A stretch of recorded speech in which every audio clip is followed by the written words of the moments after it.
For this, we welcome Mr. Dan Perry. He's an international affairs expert, joins us live from Tel Aviv. Thank you very much, Mr. Perry, for joining us again. Good to see you. Now, thank you. Now, looking at this, do you think that this is enough for Mr. McSweeney to resign, for British Prime Minister's party to uphold the popularity, or to keep the public trust?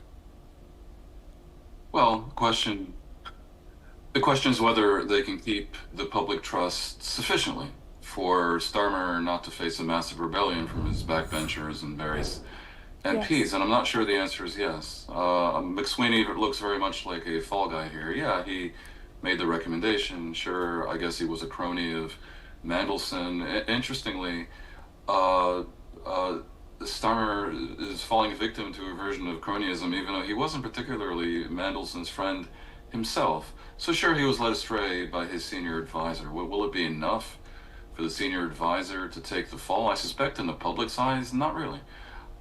In particular because Starmer sold himself as a prime minister who may not be the world's biggest charmer, may not be amusing the way Boris Johnson was, but at least isn't corrupt, and at least isn't ridiculous. And what's proceeded to happen is that over the past year and a half, he's led an administration that has been embroiled in a series of tragicomic expense scandals, and now this overpowering disgrace, while steadily losing support for a number of reasons. One is they don't seem to have too many policies that will stimulate growth in the UK, and they've very much offended the middle class with a series of tax initiatives that are incredibly unpopular.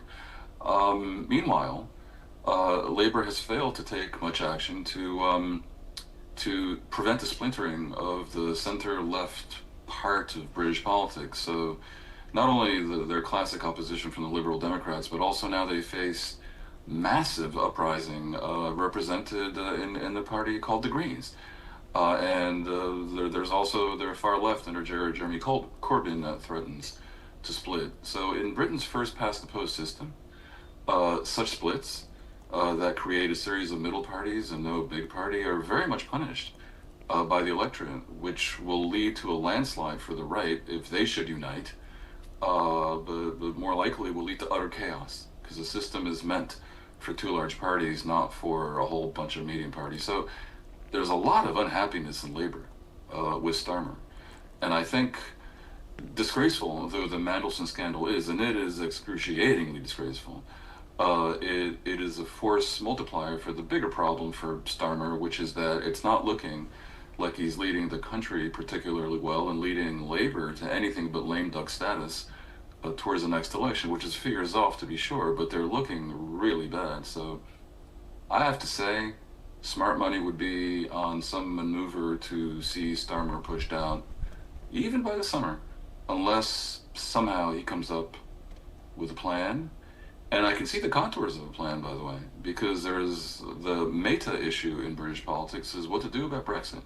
And the only growth-oriented plan that I've heard in the past year coming out of Britain would be a return to the common market, and maybe even the beginnings of an undoing of Brexit and a return to the European Union. 60% of the people in Britain regret Brexit, and if Starmer somehow taps into that, so maybe he can save himself. Mr. Perry, so now that Keir Starmer was he gained his position, claiming that he's clean or not involved in this many scandals, but it's well, we can't say that anymore. So who do you think he will appoint in replacement of McSweeney, and what strategy does Prime Minister Keir Starmer need to make to keep his position?